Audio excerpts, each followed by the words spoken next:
स्वागत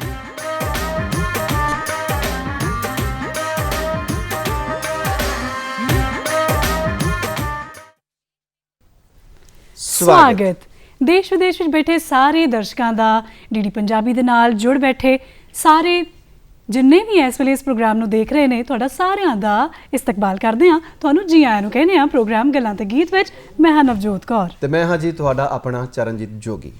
और अज बड़ा वडभागा दिन है जी नवजोत, चारे पासे खुशियां ने जी, खेड़े ने जी, गुरु घरां दे विच बड़ियां रोशनियां बड़ियां रौनकां लगियां महिमा भी है गुणगान भी है। बिल्कुल जी। और असीं अपने इस मंच तो एक बारी फिर सब नूं मुबारकबाद दिंदे हां। धन धन श्री गुरु रविदास जी दे आगमन पुरब दी साडे सारिआं दे वल्लों आप सबनां नूं बहुत बहुत मुबारकां। बिल्कुल जी। और इन्हां मुबारकां दे नाल ही क्योंकि जेकर अज उन्हां दा असीं पावन आगमन दिवस मना रहे हां ते ਜ਼ਰੂਰਤ ਹੈ ਸਾਡੀ ਨੌਜਵਾਨ ਪੀੜ੍ਹੀ ਨੂੰ, ਸਾਡੇ ਬੱਚਿਆਂ ਨੂੰ ਕਿ ਉਹਨਾਂ ਦੇ ਜੀਵਨ ਦੇ ਬਾਰੇ, ਉਹਨਾਂ ਦੇ ਫਲਸਫੇ ਦੇ ਬਾਰੇ, ਉਹਨਾਂ ਦੀਆਂ ਸਿੱਖਿਆਵਾਂ ਦੇ ਬਾਰੇ ਜਾਣੂ ਹੋਣ ਦੀ। ਕਿਉਂਕਿ ਅੱਜ ਮਹਿਜ਼ ਸਿਰਫ ਅਸੀਂ ਇਹ ਮਨਾ ਲਏ ਪਾਵਨ ਆਗਮਨ ਪੁਰਬ, ਅਸੀਂ ਨਗਰ ਕੀਰਤਨਾਂ ਦੇ ਵਿੱਚ ਸ਼ਾਮਲ ਹੋ ਗਏ, ਇਹਨਾਂ ਚੀਜ਼ਾਂ ਦੇ ਨਾਲੋਂ ਵੱਧ ਕੇ ਵੀ ਸਾਨੂੰ ਜੇਕਰ ਉਹਨਾਂ ਦੀਆਂ ਸਿੱਖਿਆਵਾਂ ਤੇ ਚੱਲਣ ਦਾ, ਅਮਲ ਕਰਨ ਦਾ ਵੱਲ ਆ ਜਾਵੇ ਤਾਂ ਫਿਰ ਇਸ ਤੋਂ ਵੱਡੀ ਗੱਲ ਕਿਹੜੀ ਹੋ ਸਕਦੀ ਹੈ। ਬਿਲਕੁਲ। ਔਰ ਜੋ ਕਿ ਇਹਦੇ ਨਾਲ ਇਹ ਵੀ ਹੈ ਕਿ ਬੱਚਾ ਜਿਹੜਾ ਨਾ ਆਪਣੇ ਘਰ ਦੇ ਮਾਹੌਲ ਤੋਂ ਬੜਾ ਕੁਝ ਸਿੱਖਦਾ ਹੈ। ਬਿਲਕੁਲ। ਉਹਦੇ ਲਈ ਸਭ ਤੋਂ ਵੱਡੇ ਆਦਰਸ਼ ਉਹਦੇ ਆਪਣੇ ਮਾਤਾ ਪਿਤਾ ਹੁੰਦੇ ਨੇ ਤੇ ਮਾਤਾ ਪਿਤਾ ਆਪਣੇ ਵਡੇਰਿਆਂ ਤੋਂ ਸਿੱਖਦੇ ਨੇ ਤੇ ਵਡੇਰਿਆਂ ਦੇ ਵੱਡੇ ਆਦਰਸ਼ ਜਿਹੜੇ ਹੋਣੇ ਉਹ ਸਾਡੇ ਗੁਰੂ ਪੀਰ ਪੈਗੰਬਰ ਵਾਲੀ ਔਲੀਏ ਨੇ। ਬਿਲਕੁਲ ਜੀ। ਔਰ ਸ਼੍ਰੀ ਗੁਰੂ ਰਵਿਦਾਸ ਮਹਾਰਾਜ ਜੀ ਦਾ ਅਸੀਂ ਜਿਹੜਾ ਅੱਜ 644ਵਾਂ ਜਿਹੜਾ ਪ੍ਰਕਾਸ਼ ਪੁਰਬ ਮਨਾ ਰਹੇ ਹਾਂ ਔਰ ਉਸੇ ਮਹਾਨ ਰਹਿਬਰ ਦੇ ਜੀਵਨ ਦੇ ਬਾਰੇ, ਉਹਨਾਂ ਦੀ ਸਿੱਖਿਆਵਾਂ ਦੇ ਬਾਰੇ, ਉਹਨਾਂ ਦੇ ਫਲਸਫੇ ਦੇ ਬਾਰੇ ਜਾਣਕਾਰੀ ਦੇਣ ਦੇ ਵਾਸਤੇ ਅੱਜ ਪ੍ਰੋਗਰਾਮ ਗੱਲਾਂ ਤੇ ਗੀਤ ਵਿੱਚ ਸਾਡੇ ਨਾਲ ਉਚੇਚੇ ਤੌਰ ਤੇ ਸ਼ਾਮਲ ਨੇ ਪ੍ਰੋਫੈਸਰ ਜੀ.ਸੀ. ਕੌਲ ਜੀ, ਜਿਹੜੇ ਕਿ ਸਾਡੇ ਨਾਲ ਇਸ ਬਾਬਤ ਗੱਲਬਾਤ ਕਰਨਗੇ। ਸਭ ਤੋਂ ਪਹਿਲਾਂ ਤੁਹਾਡਾ ਸਵਾਗਤ। ਬਹੁਤ ਬਹੁਤ ਸਵਾਗਤ ਸਰ। ਔਰ ਤੁਹਾਨੂੰ ਵੀ ਸਭ ਤੋਂ ਪਹਿਲਾਂ ਮੁਬਾਰਕਬਾਦ ਅੱਜ ਦੇ ਇਸ ਆਗਮਨ ਪੁਰਬ ਦੀਆਂ। ਤੁਹਾਨੂੰ ਵੀ ਬਹੁਤ ਬਹੁਤ ਮੁਬਾਰਕਾਂ ਜੀ। ਜੀ। ਤੇ ਜੇਕਰ ਅਸੀਂ ਗੱਲ ਕਰੀਏ ਕਿ ਜਦੋਂ ਅਸੀਂ ਗੁਰੂ ਸਾਹਿਬ ਦਾ ਆਗਮਨ ਦੇਖਦੇ ਹਾਂ, ਉਹਨਾਂ ਦਾ ਜਨਮ ਦੇਖਦੇ ਹਾਂ ਔਰ ਜਦੋਂ ਪ੍ਰਕਾਸ਼ ਲੈਂਦੇ ਨੇ ਤਾਂ ਉਸ ਵੇਲੇ ਤੇ ਸਮਕਾਲੀਨ ਜਿਹੜੇ ਹਾਲਾਤ ਨੇ ਉਹ ਕਿਹੋ ਜਿਹੀ ਸਥਿਤੀ ਸੀ? ਦੇਖੋ ਚਰਨਜੀਤ ਜੋਗੀ ਜੀ, ਤੁਸੀਂ ਬੜਾ ਅੱਛਾ ਸਵਾਲ ਕੀਤਾ ਹੈ। ਦੇਖੋ ਸਭ ਤੋਂ ਪਹਿਲਾਂ ਮੈਂ ਗੁਰੂ ਰਵਿਦਾਸ ਮਹਾਰਾਜ ਜੀ ਦੇ 644ਵੇਂ ਪੁਰਬ ਦੇ ਉੱਪਰ ਸੰਸਾਰ ਵਿੱਚ ਵਸਦੇ ਸਾਰੇ ਉਹਨਾਂ ਦੇ ਸ਼ਰਧਾਲੂਆਂ ਨੂੰ, ਮਾਨਵਤਾ ਨਾਲ ਹਿੱਤ ਰੱਖਣ ਵਾਲੇ ਸਾਰੇ ਲੋਕਾਂ ਨੂੰ ਮੁਬਾਰਕਬਾਦ ਦਿੰਦਾ ਅੱਜ ਦੇ ਇਸ ਸ਼ੁਭ ਅਵਸਰ ਦੇ ਉੱਪਰ। ਤੁਸੀਂ ਪੁੱਛਿਆ ਕਿ ਗੁਰੂ ਰਵਿਦਾਸ ਜੀ ਦੇ ਆਗਮਨ ਪੁਰਬ ਤੋਂ ਪਹਿਲਾਂ ਇੱਥੋਂ ਦੇ ਤਤਕਾਲੀਨ ਹਾਲਾਤ ਜਿਹੜੇ ਕਿਸ ਤਰ੍ਹਾਂ ਦੇ ਸਨ। ਦੇਖੋ ਆਪਾਂ ਸਾਰੇ ਜਾਣਦੇ ਹਾਂ ਕਿ ਜਿਹੜੀ ਭਾਰਤ ਦੀ ਸਮਾਜਿਕ ਬਣਤਰ ਹੈ ਨਾ, ਉਹ ਵਰਨ ਵਿਵਸਥਾ ਦੇ ਉੱਪਰ ਆਧਾਰਿਤ ਰਹੀ ਹੈ। 4 ਵਰਨ ਜਿਹੜੇ ਸਨ ਉਹ ਕਾਇਮ ਕੀਤੇ ਗਏ ਤੇ ਇਹੀ ਵਰਨ ਹੌਲੀ ਹੌਲੀ ਜਾਤ ਪਾਤੀ ਸਿਸਟਮ ਦੇ ਤਬਦੀਲ ਹੁੰਦੇ ਗਏ। ਜਿਹੜਾ ਮੱਧਕਾਲੀਨ ਸਮਾਂ ਹੈ ਉਹ ਜੇ ਦੇਖਿਆ ਜਾਵੇ ਤੇ ਜਿਹੜਾ ਚੌਥਾ ਵਰਗ ਸੀ ਵਰਨ ਸ਼ੂਦਰ, ਜਾਂ ਉਸ ਤੋਂ ਬਾਅਦ ਇੱਕ 5ਵਾਂ ਵਰਨ ਵੀ ਪੈਦਾ ਹੋ ਗਿਆ ਅਨਟੱਚੇਬਲਸ। ਅਨਟੱਚੇਬਲ ਤੋਂ ਭਾਵ ਅਛੂਤ, ਜਿਨ੍ਹਾਂ ਲੋਕਾਂ ਦਾ ਪਰਛਾਵਾਂ ਵੀ ਲੈਣ ਤੋਂ ਮਨਾਹੀ ਕੀਤੀ ਜਾਂਦੀ ਸੀ। ਉਹਨਾਂ ਨੂੰ ਕਿਸੇ ਤਰ੍ਹਾਂ ਦਾ ਕੋਈ ਅਧਿਕਾਰ ਨਹੀਂ ਸੀ, ਸਿਰਫ ਉਹਨਾਂ ਦੇ ਕਰਤੱਵ ਹੀ ਕਰਤੱਵ ਸਨ, ਉਹਨਾਂ ਦੀਆਂ ਡਿਊਟੀਜ਼ ਹੀ ਸਨ, ਉਹਨਾਂ ਨੇ ਜਿਹੜੇ ਸੇਵਾ ਦਾ ਕਰਮ ਹੀ ਕਰਨਾ ਸੀ। ਤੇ ਉਹਦੇ ਵਿੱਚ ਕੀ ਕਿ ਜਿਹੜੇ ਪੂਰੀ ਮਾਨਵਤਾ ਜਿਹੜੀ ਸੀ ਉਹਦੇ ਵਿੱਚ ਸਮਾਨਤਾ, ਉਹਦੇ ਵਿੱਚ ਸੁਤੰਤਰਤਾ ਦੀ ਭਾਵਨਾ, ਉਹਦੇ ਵਿੱਚ ਭਾਈਚਾਰਕ ਸਾਂਝ ਜਿਹੜੀ ਸੀ ਉਹ ਖਤਮ ਹੋ ਰਹੀ ਸੀ। ਤੇ ਇਸ ਤਰ੍ਹਾਂ ਦੇ ਸਮੇਂ ਦੇ ਵਿੱਚ ਗੁਰੂ ਰਵਿਦਾਸ ਜੀ ਨੇ ਜਨਮ ਲਿਆ ਜਦੋਂ ਜਿਸ ਸਮਾਜ ਦੇ ਵਿੱਚ ਅਛੂਤ ਵਰਗ ਜੋ ਪੈਦਾ ਹੋਏ ਉਸ ਸਮਾਜ ਨੂੰ ਕੋਈ ਵੀ ਕਿਸੇ ਤਰ੍ਹਾਂ ਦਾ ਵੀ ਅਧਿਕਾਰ ਪ੍ਰਾਪਤ ਨਹੀਂ ਸੀ। ਉਹ ਨਾ ਉਹ ਸਕੂਲਾਂ ਵਿੱਚ ਜਾ ਸਕਦੇ ਸਨ, ਨਾ ਉਹ ਪਰਮਾਤਮਾ ਦੀ ਭਗਤੀ ਕਰ ਸਕਦੇ ਸਨ, ਨਾ ਮੰਦਿਰਾਂ ਦੇ ਵਿੱਚ ਜਾ ਸਕਦੇ ਸਨ, ਨਾ ਉਹ ਪਬਲਿਕ ਪਲੇਸਿਸ 'ਤੇ ਜਾ ਸਕਦੇ ਸਨ। ਇੱਥੋਂ ਤੱਕ ਕਿ ਉਹਨਾਂ ਲਈ ਜਿਹੜੇ ਸਾਂਝੇ ਪਾਣੀ ਪੀਣ ਦੇ ਸਰੋਤ ਸਨ, ਖੂਹ ਸਨ ਜਾਂ ਤਲਾਬ ਸਨ, ਉਹਨਾਂ ਤੋਂ ਉਹ ਪਾਣੀ ਵੀ ਨਹੀਂ ਸੀ ਪੀ ਸਕਦੇ। ਉਹਨਾਂ ਦੀਆਂ ਬਸਤੀਆਂ ਸ਼ਹਿਰ ਤੋਂ ਦੂਰ, ਇਸ ਕਰਕੇ ਜਿਸ ਵੇਲੇ ਉਹਨਾਂ ਨੇ ਕਿਤੇ ਸ਼ਹਿਰ ਦੇ ਵਿੱਚ ਜਾਣਾ ਹੁੰਦਾ ਉਹ ਸਮਾਂ ਨਿਸ਼ਚਿਤ ਸੀ ਕਿ ਉਹ ਦੁਪਹਿਰ ਵੇਲੇ ਸ਼ਹਿਰ 'ਚ ਜਾਣਗੇ ਜਦੋਂ ਉਹਨਾਂ ਦਾ ਪਰਛਾਵਾਂ ਜਿਹੜਾ ਹੈ ਉਹ ਦਿਖਾਈ ਨਾ ਦੇਵੇ। ਕਿਉਂਕਿ ਸਥਿਤੀ ਦੇਖੋ ਨਾ, ਪਰਛਾਵੇਂ ਤੋਂ ਵੀ ਭਿੱਟੇ ਜਾਂਦੇ ਸਨ ਲੋਕ। ਇਸ ਤਰ੍ਹਾਂ ਦੀ ਸਥਿਤੀ ਵਿੱਚ ਉਹਨਾਂ ਨੇ ਅਛੂਤ ਵਰਗ ਵਿੱਚ ਪੈਦਾ ਹੋ ਕੇ ਜਿਹੜਾ ਸਭ ਤੋਂ ਵੱਡਾ ਮਹਾਨ ਕਾਰਜ ਕੀਤਾ ਉਹ ਸੀਗਾ ਕਿ ਉਹਨਾਂ ਨੇ ਅਛੂਤਾਂ ਦੇ ਜਾਂ ਜਿਹੜੇ ਸ਼ੂਦਰ ਵਰਨ ਸੀ, ਜਿਸ ਦੇ ਸਿਰਫ ਕਰਮ ਹੀ ਸਨ ਸੇਵਾ ਦੇ, ਡਿਊਟੀ ਸੀ ਸਨ, ਉਹਨਾਂ ਦੇ ਅਧਿਕਾਰਾਂ ਪ੍ਰਤੀ ਚੇਤਨਤਾ ਪੈਦਾ ਕਰਨ ਦਾ ਯਤਨ ਉਹਨਾਂ ਨੇ ਕੀਤਾ ਤੇ ਉਸ ਦੇ ਵਿੱਚ ਉਹਨਾਂ ਨੇ ਕਾਫੀ ਹੱਦ ਤੱਕ ਸਫਲਤਾ ਵੀ ਪ੍ਰਾਪਤ ਕੀਤੀ। ਬਿਲਕੁਲ ਜੀ। ਗੁਰੂ ਰਵਿਦਾਸ ਜੀ ਦੇ ਜਨਮ ਬਿਰਤਾਂਤ ਦੇ ਬਹੁਤ ਸਾਰੇ ਇਹੋ ਜਿਹੇ ਸਾਡੇ ਕੋਲ ਵਰਣਨ ਵੀ ਨੇ, ਸਮੇਂ ਦੇ ਉੱਤੇ ਕਈਆਂ ਨੇ ਉਹਨੂੰ ਬਹੁਤ ਖੂਬਸੂਰਤੀ ਦੇ ਨਾਲ ਲਿਖਿਆ ਵੀ ਹੈ, ਚਿੱਤਰਿਆ ਵੀ ਹੈ ਜੀ। ਸੋ ਉਹਨਾਂ ਦੇ ਜਨਮ ਦੇ ਉੱਤੇ ਜਾਂ ਜਦੋਂ ਉਹ ਬਾਲ ਅਵਸਥਾ ਵਿੱਚ ਸਨ ਉਹਦੇ ਬਾਰੇ ਵੀ ਸਾਨੂੰ ਔਰ ਸਾਰੇ ਦਰਸ਼ਕਾਂ ਨੂੰ ਜ਼ਰੂਰ ਜਾਣੂ ਕਰਾਓ। ਮੈਡਮ ਦੇਖੋ, ਜਦੋਂ ਆਪਾਂ ਸਮਾਜ 'ਚ ਜਾਂ ਆਪਾਂ ਪਰਿਵਾਰ 'ਚ ਰਹਿੰਦੇ ਆ, ਆਪਣੇ ਆਂਢ ਗੁਆਂਢ 'ਚ ਵੀ ਦੇਖਦੇ ਆ ਜੀ, ਜਿਸ ਪਰਿਵਾਰ ਦੇ ਵਿੱਚ ਬੱਚੇ ਜਿਹੜੇ ਹਨ ਉਹਨਾਂ ਨੂੰ ਦੂਸਰਿਆਂ ਨਾਲੋਂ ਘਟੀਆ ਸਮਝਿਆ ਜਾਂਦਾ ਹੈ ਜਾਂ ਉਹਨਾਂ ਨੂੰ ਬਰਾਬਰੀ ਦੇ ਅਧਿਕਾਰ ਨਹੀਂ ਮਿਲਦੇ, ਤੇ ਕੁਦਰਤੀ ਗੱਲ ਹੈ ਕਿ ਉਹਨਾਂ ਦੇ ਵਿੱਚ ਇਹ ਜਜ਼ਬਾ ਤਾਂ ਪੈਦਾ ਹੁੰਦਾ ਕਿ ਮੈਂ ਵੀ ਇਸ ਤਰ੍ਹਾਂ ਸੋਹਣੇ ਕੱਪੜੇ ਪਹਿਨਾਂ, ਮੈਂ ਵੀ ਸਕੂਲ ਜਾਵਾਂ, ਮੈਂ ਵੀ, ਮੈਨੂੰ ਹਰ ਤਰ੍ਹਾਂ ਦੀ ਸੁੱਖ ਸਹੂਲਤਾਂ ਜਿਹੜੀਆਂ ਹਨ ਜੋ ਸਮਾਜ ਵਿੱਚ ਬਾਕੀ ਲੋਕਾਂ ਨੂੰ ਪ੍ਰਾਪਤ ਹਨ ਉਹ ਹੋਣ। ਤੇ ਇਹ ਜਜ਼ਬਾ ਜਿਹੜਾ ਸੀ ਉਹ ਗੁਰੂ ਮਹਾਰਾਜ ਦੇ ਵਿੱਚ ਵੀ ਸੀ ਬਚਪਨ ਦੇ ਵਿੱਚ। ਤੇ ਉਹਨਾਂ ਨੇ ਸ਼ੁਰੂ ਦੇ ਵਿੱਚ ਇੱਕ ਆਪਣੇ ਸੰਤ ਅਨੰਤ ਦਾਸ ਜੀ ਹੋਏ ਹਨ ਜਿਹੜੇ ਰਾਜਾ ਪੀਪਾ ਦੇ, ਜਿਹੜੇ ਸ੍ਰੀ ਗੁਰੂ ਗ੍ਰੰਥ ਸਾਹਿਬ ਦੇ ਵਿੱਚ ਜਿਹਨਾਂ ਦੀ ਬਾਣੀ ਵੀ ਹੈ, ਉਹਨਾਂ ਦੇ ਪੋਤੇ ਸਨ। ਉਹਨਾਂ ਨੇ ਇੱਕ ਭਗਤ ਰਤਨਾਵਲੀ ਲਿਖੀ ਹੋਈ ਹੈ, ਉਸ ਦੇ ਵਿੱਚ ਵੱਖਰੇ ਵੱਖਰੇ ਚੈਪਟਰ ਹਨ। ਉਹਦੇ ਵਿੱਚ ਇੱਕ ਚੈਪਟਰ ਹੈ ਰੈਦਾਸ ਪਰਚਈ, ਯਾਨੀ ਸੰਤਾਂ ਮਹਾਤਮਾ ਦੇ ਨਾਲ ਉਹਨਾਂ ਦੇ ਪਰਿਚੈ ਕਰਵਾਇਆ, ਇੰਟਰੋਡਿਊਸ ਕਰਵਾਇਆ ਉਹਨਾਂ ਨੇ। ਉਹਦੇ ਵਿੱਚ ਉਹ ਲਿਖਦੇ ਹਨ ਕਿ ਗੁਰੂ ਰਵਿਦਾਸ ਨੇ ਬਚਪਨ ਦੇ ਵਿੱਚ ਹੀ ਉਹ ਕੰਮ ਕਰਨੇ ਸ਼ੁਰੂ ਕਰ ਦਿੱਤੇ ਜਿਹੜੇ ਅਛੂਤ ਸਮਾਜ ਲਈ ਵਿਵਰਜਿਤ ਸਨ, ਜਿਨ੍ਹਾਂ ਦੇ ਉੱਪਰ ਰੋਕਾਂ ਲੱਗੀਆਂ ਹੋਈਆਂ ਸਨ। ਕਿਉਂਕਿ ਉਹਨਾਂ ਦੇ ਮਨ 'ਚ ਸੀ ਕਿ ਮੈਂ ਕਿਉਂ ਨਹੀਂ ਪਰਮਾਤਮਾ ਦੀ ਭਗਤੀ ਕਰ ਸਕਦਾ, ਮੇਰੇ ਉੱਪਰ ਕਿਉਂ ਰੋਕਾਂ ਹਨ, ਜਾਂ ਮੇਰੇ ਸਮਾਜ ਦੇ, ਮੇਰੇ ਜਿਸ ਸਮਾਜ ਦੇ ਵਿੱਚ ਮੈਂ ਪੈਦਾ ਹੋਇਆ ਉਸ ਦੇ ਉੱਪਰ ਕਿਉਂ ਰੁਕਾਵਟਾਂ, ਕਿਉਂ ਵਿਵਰਜਿਤ ਕੀਤੇ ਗਏ ਹਨ।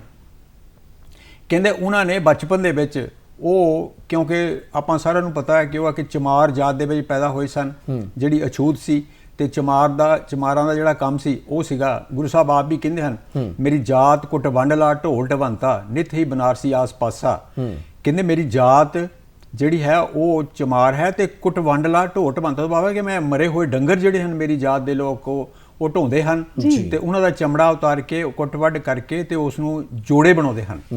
ਤੇ ਜਿਹੜੀ ਜੋੜੇ ਬਣਾਉਣ ਦੇ ਜਿਹੜੇ ਔਜ਼ਾਰ ਹਨ ਉਹਨਾਂ ਦੇ ਵਿੱਚ ਇੱਕ ਪੱਥਰੀ ਹੁੰਦੀ ਹੈ ਜਿਹਦੇ ਵਿੱਚ ਉਹ ਜੋੜੇ ਬਣਾਏ ਜਾਂਦੇ ਹਨ, ਜਿਹਦੇ ਉੱਪਰ ਆ ਕੇ ਕੱਟ ਵੱਢ ਕੀਤੀ ਜਾਂਦੀ ਹੈ।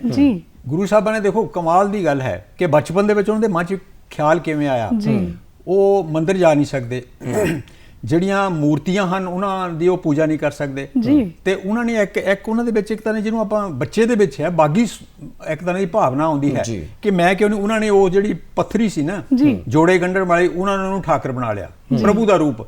ਤੇ ਉਹਨਾਂ ਨੇ ਆਪਣੇ ਘਰਦਿਆਂ ਨੂੰ ਕਹਿ ਕੇ, ਜਿਹੜਾ ਜੰਜੂ ਪਾਉਣ ਦਾ ਰਿਵਾਜ ਸੀਗਾ, ਜਿਹੜੇ 3 ਵਰਗ ਉੱਪਰ ਇਹ ਪਹਿਨ ਸਕਦੇ ਸਨ, ਚੌਥਾ ਵਰਗ ਸ਼ੂਦਰ ਅਨਟੱਚੇਬਲ ਤੋਂ ਕੋਈ ਅਧਿਕਾਰ ਨਹੀਂ ਸੀ ਨਾ, ਉਹਨਾਂ ਨੇ ਆਪਣੇ ਘਰਦਿਆਂ ਨੂੰ ਕਹਿ ਕੇ ਧਾਗੇ ਦਾ ਜੰਜੂ ਜਿਹੜਾ ਸੀ ਉਹ ਆਪਣੇ ਗਲ 'ਚ ਪਾ ਲਿਆ ਤੇ ਉਹਨਾਂ ਨੇ ਤਿਲਕ ਵੀ ਲਾ ਲਿਆ। ਤੇ ਉਹਨਾਂ ਨੇ ਗੰਗਾ ਦੇ ਕਿਨਾਰੇ ਸੀ, ਉਹ ਤੁਹਾਨੂੰ ਪਤਾ ਘੋਗੇ ਸਿੱਪੀਆਂ ਸੰਖ ਜਿਹੜੇ ਉੱਥੋਂ ਮਿਲਦੇ, ਉਹਨਾਂ ਨੇ ਛੋਟਾ ਜਿਹਾ ਸੰਖ ਮਿਲਿਆ ਤੇ ਉਹਨਾਂ ਨੇ, ਮਤਲਬ ਇਹ ਜਿਹੜਾ ਉਹਨਾਂ ਦਾ ਇੱਕ ਪ੍ਰੋਹਤ ਦਾ ਰੂਪ ਧਾਰ ਕੇ ਉਹਨਾਂ ਨੇ ਇਹ ਵੰਗਾਰਿਆ ਸੀਗਾ ਕਿ ਮੈਨੂੰ ਵੀ ਉਹਨੇ ਅਧਿਕਾਰ ਹਨ। ਧਾਰਮਿਕ ਆਜ਼ਾਦੀ ਦੀ ਗੱਲ ਕੀਤੀ। ਹਾਂ, ਧਾਰਮਿਕ ਆਜ਼ਾਦੀ ਦੀ ਗੱਲ ਕੀਤੀ। ਇਹ ਉਹਨਾਂ ਦੀ, ਇਹ ਮਤਲਬ ਬਚਪਨ ਦੀ ਜਿਹੜੀ ਇਹ ਘਟਨਾ ਹੈ ਇਹ ਬਹੁਤ ਮਹਾਨਤਾ ਰੱਖਦੀ ਹੈ। ਬਿਲਕੁਲ, ਕਿਉਂਕਿ ਉਸ ਬਾਲ ਅਵਸਥਾ ਦੇ ਵਿੱਚ ਵੀ ਧਾਰਮਿਕ ਆਜ਼ਾਦੀ ਦੀ ਗੱਲ ਕਰਨਾ ਔਰ ਬਰਾਬਰਤਾ ਦੀ ਗੱਲ ਕਰਨੀ, ਇਹ ਬਹੁਤ ਵੱਡੀ ਇੱਕ ਦੇਣ ਜਿਹੜੀ ਹੈ ਇਹ ਉਸ ਸਮਾਜ ਨੂੰ, ਜਿਸ ਸਮਾਜ ਦੇ ਕੋਲੋਂ ਇਹ ਸਾਰੇ ਅਧਿਕਾਰ ਖੋਏ ਗਏ ਸੀਗੇ। ਔਰ ਜੇਕਰ ਗੁਰੂ ਸਾਹਿਬ ਦਾ ਅਸੀਂ ਸਮੁੱਚਾ ਜੀਵਨ ਦੇਖਦੇ ਹਾਂ, ਕਿਉਂਕਿ ਇਕੱਲੇ ਉਹਨਾਂ ਦੇ ਜੀਵਨ ਦੇ ਵਿੱਚੋਂ ਕੋਈ ਵੀ ਪਹਿਲੂ ਚੱਕ ਲਈਏ ਉਹ ਸਾਡੇ ਲਈ ਪ੍ਰੇਰਨਾਦਾਇਕ ਆ ਔਰ ਇੱਕ ਸੁਨੇਹਾ ਆ। ਤੇ ਆਪਾਂ ਜੇਕਰ ਦੇਖਿਆ ਜਾਵੇ ਉਹਨਾਂ ਦੇ ਫਲਸਫੇ ਦੇ ਵਾਸਤੇ ਕਿ ਉਹਨਾਂ ਦੀ ਜੋ ਜ਼ਿੰਦਗੀ ਨੂੰ ਜਿਉਣ ਦਾ, ਜੋ ਜ਼ਿੰਦਗੀ ਦਾ ਸਲੀਕਾ ਤਰੀਕਾ ਸੀਗਾ, ਉਹ ਕਿਹੋ ਜਿਹਾ ਤੁਸੀਂ ਮੰਨਦੇ ਹੋ? ਦੇਖੋ ਜੋਗੀ ਜੀ, ਅਸਲ ਵਿੱਚ ਮੈਂ ਸਮਝਦਾ ਕਿ ਜਿਹੜਾ ਗੁਰੂ ਰਵਿਦਾਸ ਜੀ ਦਾ ਫਲਸਫਾ ਹੈ ਜਾਂ ਜਿਹੜੀ ਵਿਚਾਰਧਾਰਾ ਹੈ, ਚਿੰਤਨ ਹੈ ਜਿਹੜਾ ਉਹਨਾਂ ਦਾ, ਉਹ ਅਸਲ ਵਿੱਚ ਲਾਈਫ ਮੈਨੇਜਮੈਂਟ ਹੈ। ਯਾਨੀ ਜ਼ਿੰਦਗੀ ਜਿਉਣ ਦਾ ਇੱਕ ਢੰਗ, ਇੱਕ ਜਾਂਚ ਹੈ ਜਿਹੜੀ ਉਹ ਆਪ ਜਿਸ ਦੇ ਉੱਪਰ ਚੱਲਣ ਦੀ ਉਹਨਾਂ ਨੇ ਕੋਸ਼ਿਸ਼ ਕੀਤੀ ਔਰ ਸਮਾਜ ਨੂੰ ਵੀ ਉਹਨਾਂ ਨੇ ਪ੍ਰੇਰਣਾ ਦਿੱਤੀ, ਵਿਸ਼ੇਸ਼ ਕਰਕੇ ਆਪਣੇ ਅਛੂਤ ਸਮਾਜ ਨੂੰ, ਕਿ ਦੇਖੋ ਜਿਹੜੀਆਂ ਚੀਜ਼ਾਂ ਵਿਵਰਜਿਤ ਹਨ, ਕਿਉਂਕਿ ਇਨਸਾਨ ਤਾਂ ਉਸੇ ਤਰ੍ਹਾਂ ਪੈਦਾ ਹੁੰਦਾ, ਸਾਰੇ ਬਰਾਬਰ ਹਨ। ਕੋਈ ਮਤਲਬ ਜਿਹਨੂੰ ਆਪਾਂ ਅਲੌਕਿਕ ਪਾਰਲੌਕਿਕ ਸ਼ਕਤੀ ਕਹਿੰਦੇ ਆ, ਜਾਂ ਜਿਸ ਨੂੰ ਆਪਾਂ ਪਰਮਾਤਮਾ ਕਹਿੰਦੇ ਆ, ਪ੍ਰਭੂ ਕਹਿੰਦੇ ਆ, ਜਾਂ ਕੁਦਰਤ ਵੀ ਕਿਹਾ ਗਿਆ ਉਸ ਨੂੰ, ਉਹ ਤਾਂ ਸਾਰਿਆਂ ਨੂੰ ਬਰਾਬਰ ਦੇ ਮੌਕੇ ਦਿੰਦੀ ਹੈ। ਉਹ ਕਿਸੇ ਨਾਲ ਡਿਸਕ੍ਰਿਮੀਨੇਸ਼ਨ ਨਹੀਂ ਕਰਦੀ, ਭੇਦਭਾਵ ਨਹੀਂ ਕਰਦੀ। ਤੇ ਫਿਰ ਸਾਡੇ ਨਾਲ ਕਿਉਂ ਭੇਦਭਾਵ ਹੋਵੇ? ਇਸ ਭੇਦਭਾਵ ਨੂੰ, ਡਿਸਕ੍ਰਿਮੀਨੇਸ਼ਨ ਨੂੰ, ਜਾਤ ਪਾਤ ਦਾ ਸਿਸਟਮ ਜਿਹੜਾ ਹੈ ਉਸ ਨੂੰ ਦੂਰ ਕਰਨ ਦੇ ਲਈ ਉਹਨਾਂ ਨੇ ਮੈਂ ਜਿਵੇਂ ਦੱਸਿਆ ਕਿ ਬਚਪਨ ਦੇ ਵਿੱਚ ਉਹ ਕੰਮ ਕਰਨੇ ਸ਼ੁਰੂ ਕੀਤੇ। ਉਹ ਤੋਂ ਬਾਅਦ ਉਹਨਾਂ ਨੇ ਇਹ ਜਿਹੜੇ ਸਮਾਜ ਨੂੰ ਜਿਹੜੀ ਇੱਕ ਸਮਾਨਤਾ ਦਾ ਆਦਰਸ਼ ਦੇ ਉੱਪਰ ਸਥਾਪਿਤ ਕਰਨ ਦੀ ਕੋਸ਼ਿਸ਼ ਕੀਤੀ। ਸਮਾਨਤਾ, ਸੁਤੰਤਰਤਾ ਤੇ ਭਾਈਚਾਰਕ ਏਕਤਾ ਜਿਹੜੀ ਹੈ ਉਹ ਸਾਡੇ ਜੀਵਨ ਦਾ ਵਧੀਆ ਸੁਚੱਜੇ ਜੀਵਨ ਦਾ ਆਧਾਰ ਬਣ ਸਕਦੀ ਹੈ। ਇਸ ਕਰਕੇ ਉਹਨਾਂ ਦੀ ਬਾਣੀ ਵਿੱਚ ਸਭ ਤੋਂ ਜ਼ਿਆਦਾ ਜ਼ੋਰ ਜਿਹੜਾ ਦਿੱਤਾ ਗਿਆ ਉਹ ਸਮਾਨਤਾ ਦੇ ਉੱਪਰ ਹੈ। ਉਹਨਾਂ ਨੇ ਜਾਤ ਪਾਤ ਦਾ ਡਟ ਕੇ ਵਿਰੋਧ ਕੀਤਾ। ਉਹ ਕਹਿੰਦੇ ਕਿ ਮਨੁੱਖ ਜਿਹੜਾ ਹੈ ਉਹਦਾ ਜਾਤਾਂ ਪਾਤਾਂ ਦੇ ਵਿੱਚ ਉਲਝ ਕੇ ਰਹਿ ਗਿਆ। ਉਹਨਾਂ ਨੇ ਕਿਹਾ ਕਿ जात पात में उलझ गए सब लोग। रविदास जात को छोड़कर जात है एक बड़ा रोग, इस तरह की उन्होंने बाणी है। ਉਹਦੇ ਵਿੱਚ ਉਹਨਾਂ ਨੇ ਜਾਤ ਨੂੰ ਇੱਕ ਮਾਨਸਿਕ ਰੋਗ ਦੱਸਿਆ ਤੇ ਉਹ ਮਾਨਸਿਕ ਰੋਗ ਜਿਹੜਾ ਹੈ ਉਹ ਪੂਰੇ ਸਮਾਜ ਨੂੰ ਪ੍ਰਦੂਸ਼ਿਤ ਕਰ ਰਿਹਾ ਹੈ। ਦੇਖੋ ਸਮਾਜ ਦੀ ਤਰੱਕੀ ਤਾਂ ਹੀ ਹੋ ਸਕਦੀ ਹੈ ਜੇ ਸਾਰੇ ਬਰਾਬਰਤਾ ਦੇ ਸਮਾਨਤਾ ਦੇ ਆਧਾਰ ਦੇ ਉੱਪਰ ਆਜ਼ਾਦੀ ਦੇ ਨਾਲ ਵਿਚਰ ਸਾਰੇ ਲੋਕ। ਪ੍ਰੇਮ ਪਿਆਰ ਵੀ ਤਾਂ ਹੀ ਪੈਦਾ ਹੋ ਸਕਦਾ ਜੇ ਤੁਸੀਂ ਇੱਕ ਪੂਰੇ ਸਮਾਜ ਦੇ ਇੱਕ ਅੰਗ ਨੂੰ ਉਸ ਨੂੰ ਨਿਮਨ ਵਰਗ ਦੇ ਨਾਲ ਜੋੜ ਕੇ ਉਸ ਨੂੰ ਕੋਈ ਅਧਿਕਾਰ ਨਹੀਂ ਦਿਓਗੇ। ਇਹ ਗੁਰੂ ਸਾਹਿਬਾਂ ਦਾ ਫਲਸਫਾ ਹੈ ਤੇ ਸਮਾਜ ਜਿਹੜਾ ਹੈ ਉਹ ਇੱਕਸਾਰ ਇੱਕ ਬਰਾਬਰ ਜਿਹੜੀ ਹੈ ਤਰੱਕੀ ਨਹੀਂ ਕਰ ਸਕਦਾ। ਇਹ ਉਹਨਾਂ ਦਾ ਬਹੁਤ ਵੱਡਾ ਇੱਕ ਤਰ੍ਹਾਂ ਦਾ ਸੰਦੇਸ਼ ਜਿਹੜਾ ਸੀ ਸਮਾਜ ਦੇ ਲਈ। ਸਮਾਜਿਕ ਬਰਾਬਰੀ ਦੀ ਉਹਨਾਂ ਨੇ ਗੱਲ ਕੀਤੀ ਹੈ। ਸਭੇ ਸਾਂਝੀ ਵਾਲ ਸਦਾਇਨ ਕੋਈ ਨਦੀ ਸੇ ਬਾਹਰ ਆ ਜਿਓ। ਬਿਲਕੁਲ ਵੀ ਉਹਦੇ ਵਿੱਚ ਉਹਨਾਂ ਨੇ ਇਹ ਕਿਹਾ ਕਿ ਮੈਂ ਵੀ ਉਸੇ ਪ੍ਰਮਾਤਮਾ ਦਾ ਬਣਾਇਆ ਹੋਇਆ ਫਿਰ ਮੇਰੇ ਨਾਲ ਇੰਨਾ ਵਿਤਕਰਾ ਕਿਉਂ। ਬਿਲਕੁਲ ਮੈਨੂੰ ਵੀ ਪ੍ਰਮਾਤਮਾ ਨੇ ਉਨੇ ਹੀ ਅੰਗ ਬਖਸ਼ੇ ਨੇ, ਮੇਰੇ ਕੋਲ ਵੀ ਉਹੀ ਸਭ ਕੁਝ ਹੈ ਜੋ ਬਾਕੀਆਂ ਦੇ ਕੋਲ ਹੈ। ਉਹਦੀ ਉਸਤਤ ਉਹ ਦਿਨ ਰਾਤ ਕਰਦੇ ਨੇ ਤੇ ਬਾਕੀਆਂ ਨੂੰ ਵੀ ਇਹੀ ਸੱਦਾ ਦਿੰਦੇ ਨੇ। ਹਾਂਜੀ ਹਾਂਜੀ ਤੇ ਇਸੇ ਕਰਕੇ ਉਹਨਾਂ ਨੇ ਕਿਹਾ ਕਿ ਜਿਹੜਾ ਦੇਖੋ ਕੁਦਰਤੀ ਜਿਹੜੇ ਹਵਾ ਹੈ, ਪਾਣੀ ਹੈ, ਬਾਰਿਸ਼ ਹੁੰਦੀ ਹੈ, ਬਦਲਦੇ ਮੌਸਮ ਹਨ, ਉਹ ਸਾਰਿਆਂ ਲਈ ਇਕਸਾਰ ਮਹੱਤਤਾ ਰੱਖਦੇ ਹਨ। ਤੇ ਜਿਹੜਾ ਮਨੁੱਖ ਹੈ, ਮਨੁੱਖ ਦੀ ਸਿਰਜਣਾ ਵੀ ਜਿਹੜੀ ਹੈ ਉਹ ਬਿਲਕੁਲ ਉਸੇ ਤਰ੍ਹਾਂ ਹੋਈ ਹੈ। ਉਸੇ ਤਰ੍ਹਾਂ ਦੇ ਚੇਨ ਚੱਕਰ ਹਨ, ਉਸੇ ਤਰ੍ਹਾਂ ਦੀਆਂ ਅੱਖਾਂ, ਨੱਕ, ਮੂੰਹ, ਕੰਨ ਹਰ ਇੱਕ ਨੂੰ ਬਰਾਬਰ ਦੇ ਜਿਹੜੇ ਅੰਗ ਪ੍ਰਾਪਤ ਹੋਏ ਹਨ। ਤੇ ਫਿਰ ਇੱਕ ਵਰਗ ਜਿਹੜਾ ਹੈ ਉਹ ਆਪਣੇ ਆਪ ਨੂੰ ਉੱਚਤਮ ਕਿਉਂ ਸਮਝੇ। ਇਸ ਉੱਚ ਜਿਹੜੀ ਮਤਲਬ ਜਿਹੜੀ ਇੱਕ ਤਰ੍ਹਾਂ ਦੀ ਉੱਚਤਾ ਹੈ ਇਸ ਦੇ ਵਿਰੋਧ ਵਿੱਚ ਹੀ ਇਸ ਦਾ ਖੰਡਨ ਕਰਨ ਦੇ ਲਈ ਉਹਨਾਂ ਦਾ ਪੂਰਾ ਜੀਵਨ ਇੱਕ ਸਮਰਪਿਤ ਜੀਵਨ ਸੀ। ਉਹ ਸਮਾਜ ਵਿੱਚ ਪਰਿਵਰਤਨ ਲਿਆਉਣਾ ਚਾਹੁੰਦੇ ਸਨ ਤੇ ਇਸ ਪਰਿਵਰਤਨ ਦੇ ਲਈ ਉਹਨਾਂ ਦਾ ਪੂਰਾ ਜੀਵਨ, ਉਹਨਾਂ ਦੀ ਵਿਚਾਰਧਾਰਾ ਜਿਹੜੀ ਹੈ ਸਾਰੀ ਸਾਡੇ ਸਾਹਮਣੇ ਪ੍ਰਤੱਖ ਰੂਪ ਦੇ ਵਿੱਚ ਸਾਡੇ ਸਾਹਮਣੇ ਸਾਕਾਰ ਹੁੰਦੀ ਹੈ। ਬਿਲਕੁਲ।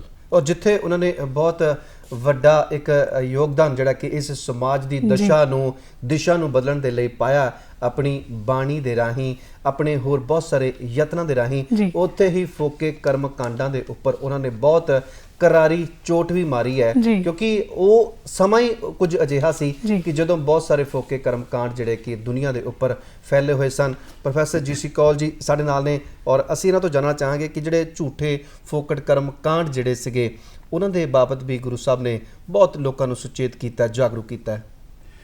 ਦੇਖੋ ਉਹਨਾਂ ਨੇ ਜਿਹੜਾ ਜੋ ਸਮਾਜ ਦੇ ਵਿੱਚ ਜਿਸ ਤਰ੍ਹਾਂ ਦਾ ਵਾਪਰਿਆ ਸੀਗਾ, ਸਮਾਜ ਜਿਹੜਾ ਸੀ ਉਹ ਬਾਹਰ ਮੁਖੀ ਜ਼ਿਆਦਾ ਸੀਗਾ ਤੇ ਉਸ ਦੇ ਵਿੱਚ ਉਹ ਜਿਵੇਂ ਮੂਰਤੀਆਂ ਦੀ ਪੂਜਾ ਜਾਂ ਤੀਰਥ ਯਾਤਰਾਵਾਂ ਜਾਂ ਇਸ਼ਨਾਨ ਕਰ ਲੈਣਾ, ਇਹ ਸਾਰੇ ਜਾਂ ਜਿਹੜੇ ਵੀ ਆਪਾਂ ਤਿਥੀਆਂ ਆਉਂਦੀਆਂ ਉਹਦੇ ਮੁਤਾਬਕ ਕੋਈ ਵਰਤ ਰੱਖ ਲੈਣਾ, ਇਹ ਬਾਹਰਮੁਖੀ ਕਰਮਕਾਂਡ ਕਹਿੰਦੇ। ਇਹਨਾਂ ਨੂੰ ਗੁਰੂ ਸਾਹਿਬਾਂ ਨੇ ਉਹ ਕਹਿੰਦੇ ਦੇਖੋ ਸਿਹਤ ਲਈ ਵਰਤ ਰੱਖਣਾ ਮਾੜੀ ਗੱਲ ਨਹੀਂ ਹੈ, ਵਿਗਿਆਨਿਕ ਤੌਰ ਤੇ ਵਿਗਿਆਨਿਕ ਤੌਰ ਤੇ ਵਰਤ ਰੱਖਣਾ ਚੰਗੀ ਗੱਲ ਹੈ। ਪਰ ਜਦੋਂ ਆਪਾਂ ਸਿਰਫ ਉਸ ਨੂੰ ਕਿਸੇ ਪ੍ਰਾਪਤੀ ਦੇ ਲਈ ਕਿ ਜੇ ਮੈਂ ਵਰਤ ਰੱਖੂੰਗਾ ਤੇ ਮੈਨੂੰ ਆਹ ਪ੍ਰਾਪਤੀ ਹੋਏਗੀ ਉਹਦੇ ਨਾਲ ਹੀ ਜੋੜਾਂਗੇ, ਇਹਦਾ ਖੰਡਨ ਕੀਤਾ ਗੁਰੂ ਸਾਹਿਬਾਂ ਨੇ। ਉਹਨਾਂ ਦਾ ਇੱਕ ਸ਼ਬਦ ਹੈ ਬੜਾ ਖੂਬਸੂਰਤ ਸ਼ਬਦ ਹੈ, ਮੈਂ ਉਹਦੇ ਬਾਰੇ ਥੋੜਾ ਜਿਹਾ ਤੁਹਾਡੇ ਨਾਲ ਚਰਚਾ ਕਰਨੀ ਚਾਹੁੰਦਾ। ਫੋਕਟ ਧਰਮ ਦੇ ਨਾਲ ਜਿਹੜਾ ਕਹਿੰਦੇ ਦੇਖੋ ਪੂਜਾ ਪੱਧਤੀ ਹੁੰਦੀ ਹੈ ਬਾਹਰਮੁਖੀ ਕਰਮਕਾਂਡ। ਆਪਾਂ ਪੂਜਾ ਕਰਦੇ ਹਾਂ, ਆਰਤੀਆਂ ਉਤਾਰਦੇ ਹਾਂ ਤੇ ਆਰਤੀ ਉਤਾਰਨ ਦੇ ਲਈ ਆਪਾਂ ਫੁੱਲ, ਧੂਪ, ਦੀਪ ਜਗਾਉਂਦੇ ਹਾਂ ਤੇ ਮੂਰਤੀਆਂ ਨੂੰ ਇਸ਼ਨਾਨ ਕਰਾਉਂਦੇ ਹਾਂ ਦੁੱਧ ਦੇ ਨਾਲ ਜਾਂ ਜਿਹੜਾ ਪਵਿੱਤਰ ਜਲ ਦੇ ਨਾਲ। ਤੇ ਗੁਰੂ ਸਾਹਿਬਾਂ ਨੇ ਬੜਾ ਖੂਬਸੂਰਤ ਉਹਨਾਂ ਦਾ ਸ਼ਬਦ ਹੈ, ਉਹ ਕਹਿੰਦੇ ਦੂਧ ਤਾਂ ਬਛੜੇ ਥਨੋਂ ਬਟਾਰਿਓ। ਕਹਿੰਦੇ ਦੇਖੋ ਪਰਮਾਤਮਾ ਦੀ ਆਪਾਂ ਪੂਜਾ ਕਰਨੀ ਆ, ਉਹਦੀ ਮੂਰਤੀ ਦੀ ਆਪਾਂ ਪੂਜਾ ਪੱਧਤੀ ਜਿਹੜੀ ਹੈ ਉਹ ਆਪਾਂ ਕਰ ਰਹੇ ਹਾਂ। ਕਹਿੰਦੇ ਜਿਸ ਦੁੱਧ ਦੇ ਨਾਲ ਆਪਾਂ ਇਸ਼ਨਾਨ ਕਰਵਾ ਰਹੇ ਹਾਂ ਉਹ ਤਾਂ ਪਹਿਲੇ ਬੱਚੇ ਨੇ ਝੂਠਾ ਕਰਤਾ ਥਣਾ ਦੇ ਵਿੱਚ। ਕਹਿੰਦੇ ਦੂਧ ਤਾਂ ਬਛੜੇ, ਦੇਖੋ ਤਰਕ ਕਿੰਨਾ ਜ਼ਬਰਦਸਤ, ਦੂਧ ਤਾਂ ਬਛੜੇ ਥਨੇ ਬਟਾਰਿਓ, ਫੂਲ ਭਵਰ ਜਲ ਮੀਨ ਬਗਾਰਿਓ। ਤੇ ਫੁੱਲ ਜਿਹੜੇ ਹਨ ਆਪਾਂ ਰੱਖਦੇ ਹਾਂ ਨਾ, ਫੁੱਲ ਜਿਹੜੇ ਫੁੱਲ ਤਾਂ ਭੋਰੇ ਨੇ ਝੂਠੇ ਕੀਤੇ ਹੋਏ ਹਨ, ਉਹ ਬਗਾੜ ਮਤਲਬ ਉਹ ਖਰਾਬ ਕੀਤੇ ਹਨ, ਬਗਾੜ ਦਿੱਤੇ ਹਨ। ਉਹ ਜਿਹੜਾ ਪਾਣੀ ਹੈ ਜਲ ਮੀਨ ਬਗਾਰਿਓ, ਪਾਣੀ ਜਿਹੜਾ ਹੈ ਉਹ ਜੀਵ ਜੰਤੂ ਜਿਹੜੇ ਜਲਦੇ ਜਲ ਮੱਛੀਆਂ ਨੇ, ਡੱਡੂ ਵੀ ਹੁੰਦੇ ਉਹਨਾਂ ਵਿੱਚ, ਕਹਿੰਦੇ ਉਹਨਾਂ ਨੇ ਉਹ ਖਰਾਬ ਕਰਤੇ, ਝੂਠੇ ਕਰ ਦਿੱਤੇ।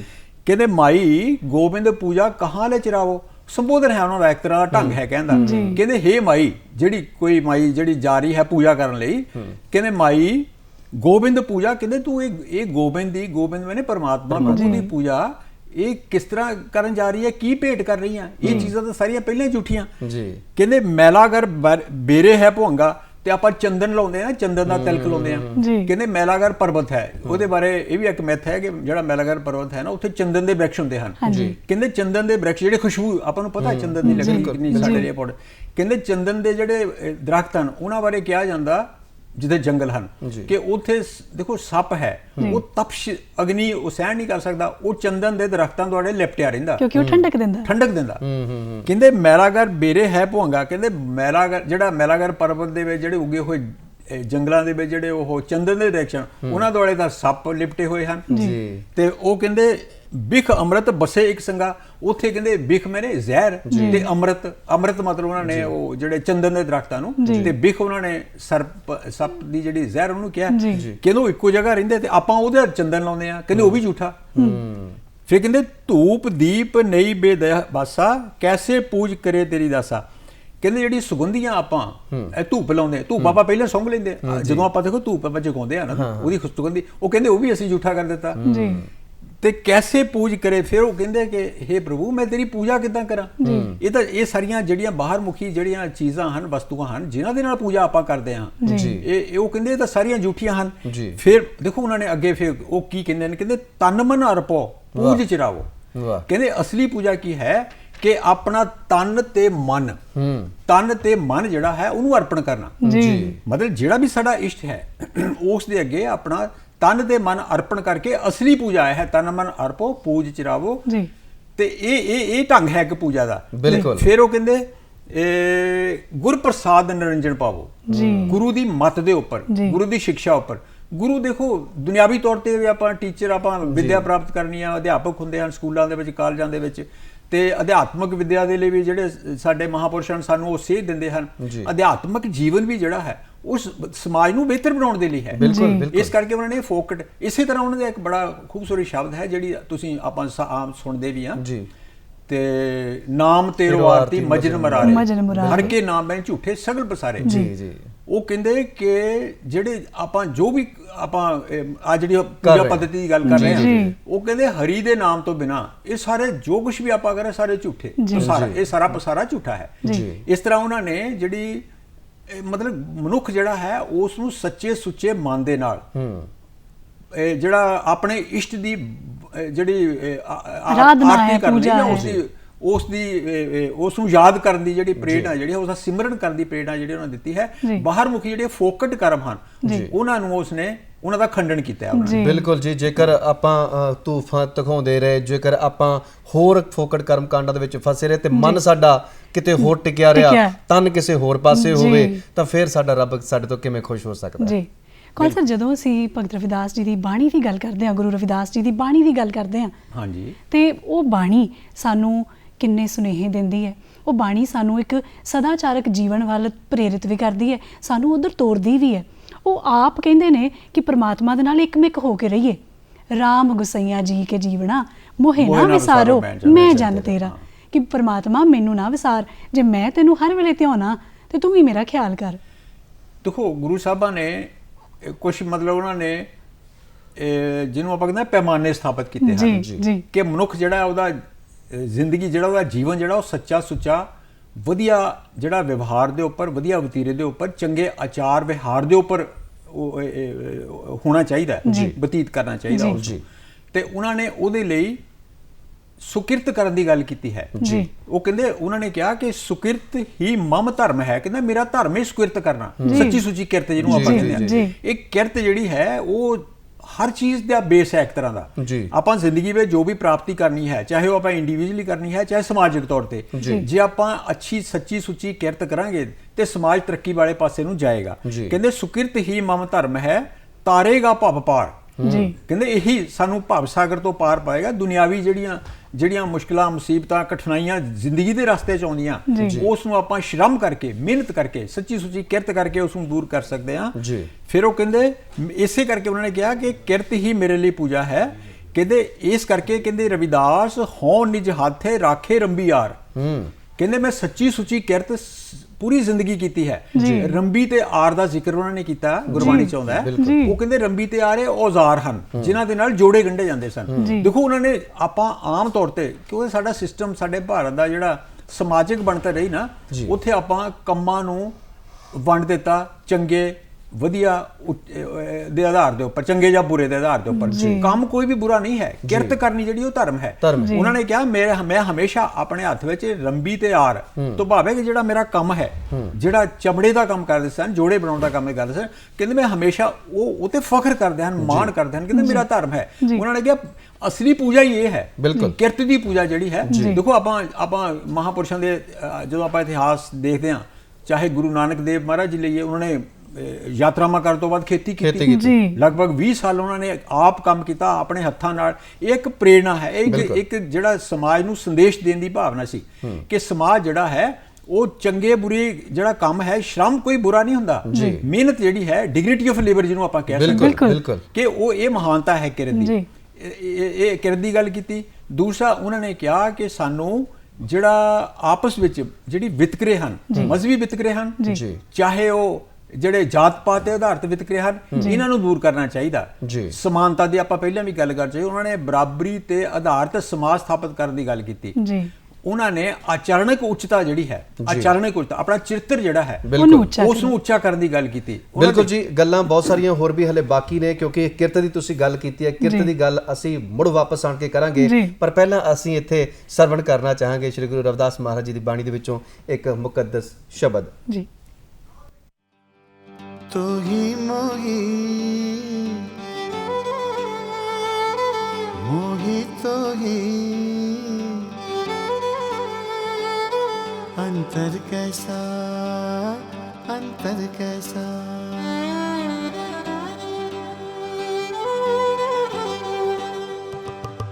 तो ही मोही मोही तो ही मोही मोही तो ही अंतर कैसा तो ही मोही मोही तो ही मोही मोही तो ही अंतर कैसा कनक कटिक जल तरंग जैसा कनक कटिक जल तरंग जैसा हो कनक कटिक जल तरंग जैसा कनक कटिक जल तरंग जैसा तो ही मोही मोही तो ही मोही मोही तो ही अंतर कैसा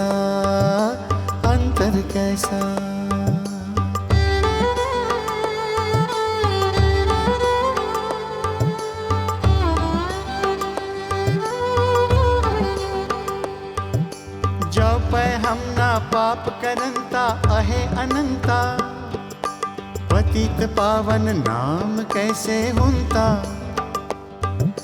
जो पै हम ना पाप करंता अहे अनंता पतित पावन नाम कैसे हुंता तो ही मोही मोही तो ही मोही मोही तो ही अंतर कैसा तुम जो नायक आछ हो अंतर जामी प्रभु ते जन जानी जय जनते स्वामी तो ही मोही मोही तो ही मोही मोही तो ही अंतर कैसा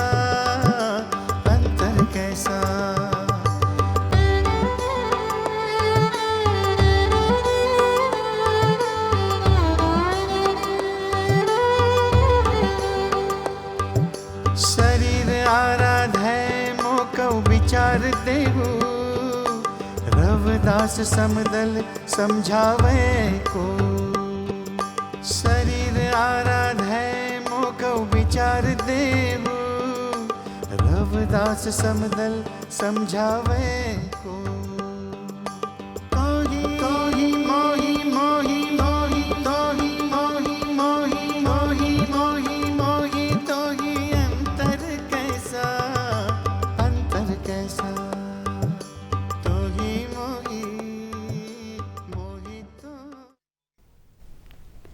ਤੁਸੀਂ ਦੇਖ ਰਹੇ ਹੋ ਜੀ ਇਸ ਵੇਲੇ ਪ੍ਰੋਗਰਾਮ ਗੱਲਾਂ ਤੇ ਗੀਤ, ਮਹਿਮਾ ਤੇ ਉਸਤਤ ਦਾ ਗੁਣਗਾਨ ਹੋ ਰਿਹਾ ਹੈ ਸ਼੍ਰੀ ਗੁਰੂ ਰਵਿਦਾਸ ਜੀ ਦੀ। ਤੇ ਸਾਡੇ ਕੋਲ ਸਟੂਡੀਓ ਦੇ ਵਿੱਚ ਉਚੇਚੇ ਤੌਰ ਦੇ ਉੱਤੇ ਇਸ ਵਿਚਾਰ ਚਰਚਾ ਦੇ ਲਈ GC ਕੌਲ ਜੀ ਮੌਜੂਦ ਨੇ।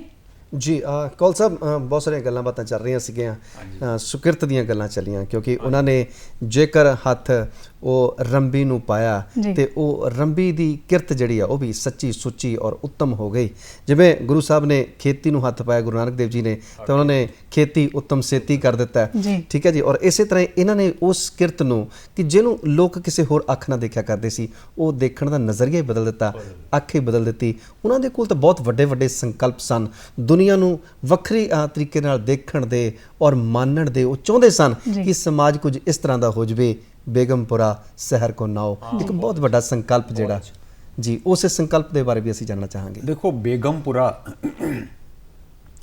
ਜਿਹਦੇ ਅੱਜ ਆਪਾਂ ਅਧਿਆਤਮਕ ਅਵਸਥਾ ਦਾ ਨਾਮ ਹੈ ਬੇਗਮਪੁਰਾ ਜੀ, ਯਾਨੀ ਉਹ ਅਵਸਥਾ ਜਿਹਦੇ ਵਿੱਚ ਦੁੱਖਾਂ ਦਾ ਨਾਸ਼ ਹੋ ਜਾਵੇ, ਮੁਸ਼ਕਲਾਂ, ਕਠਿਨਾਈਆਂ, ਔਕੜਾਂ ਜਿਹੜੀਆਂ ਮਨੁੱਖ ਜੀਵਨ ਦੇ ਵਿੱਚ ਸਹਿਣ ਕਰ ਰਿਹਾ ਜੀ, ਜਾਂ ਆਪਾਂ ਪਹਿਲਾਂ ਵੀ ਗੱਲ ਕੀਤੀ ਸੀ ਕਿ ਜਾਤਾਂ ਪਾਤਾਂ ਦੇ ਝਗੜੇ, ਧਰਮਾਂ ਮਜ਼ਹਬਾਂ ਦੇ ਝਗੜੇ ਮੁੱਕ ਜਾਣ, ਸਾਰੇ ਲੋਕ ਸਮਾਨਤਾ ਆਧਾਰਿਤ ਜੀਵਨ ਬਤੀਤ ਕਰਨ, ਉਹ ਬੇਗਮਪੁਰਾ ਹੈ ਜੀ।